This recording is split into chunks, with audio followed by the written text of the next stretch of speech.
Hi children, welcome to Sri EduTech. శీర్షిక రాజు ప్రధానమంత్రి గారితో మాట్లాడిన రోజు. ఒక రోజు రాజు అనే బాలుడు జాతీయ స్థాయిలో జరిగిన ఇంగ్లీష్ పోటీలో గెలుస్తాడు. బహుమతిగా అతనికి భారత ప్రధానమంత్రి గారితో భేటీ అయ్యే అవకాశం లభిస్తుంది. కానీ రాజు చాలా నెర్వస్గా ఉంటాడు, తాను ఇంగ్లీష్లో తప్పు మాట్లాడితే ఏమవుతుంది? అక్కడే త్రూ అనే అతని మాయాశక్తులు కలిగిన నాయనాడు వచ్చి సహాయం చేస్తాడు. ట్రూఫీ అతనికి ఇంగ్లీష్లో ఎలా నమస్కరించాలో, గౌరవంగా ఎలా మాట్లాడాలో నేర్పుతాడు. కొన్ని ముఖ్యమైన వాక్యాలు. It's an honour to meet you. మీరు కలిసినందుకు గౌరవంగా భావిస్తున్నాను. Thank you for giving me this opportunity. ఈ అవకాశాన్ని ఇచ్చినందుకు ధన్యవాదాలు. I want to become a great leader like you. మీలాంటి గొప్ప నాయకుడిగా మారాలని ఆశిస్తున్నాను. ప్రధానమంత్రి గారితో భేటీ సమయంలో రాజు ఈ వాక్యాలను ధైర్యంగా ఉపయోగిస్తాడు. వారు ఆశ్చర్యపోతారు. అంతేకాకుండా ఆ వీడియోను సోషల్ మీడియా ద్వారా పంచుకుంటారు. అది వైరల్ అవుతుంది. ఇంగ్లీష్ నేర్పే పాఠాలు.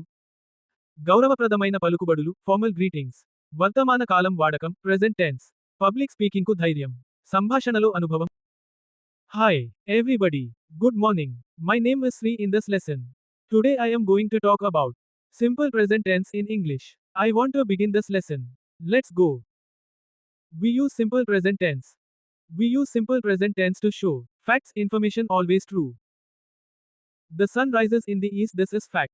Always rises in the east. Some examples. I go to college every day. నేను ప్రతిరోజు కాలేజీకి వెళ్తాను. We watch TV. మేము టీవీ చూస్తాము. You drink tea. నీవు టీ త్రాగుతావు. He speaks in English. అతడు ఇంగ్లీష్ మాట్లాడుతాడు. She likes him. ఆమె అతన్ని ఇష్టం పడుతుంది. They play cricket. వారు క్రికెట్ ఆడుతారు.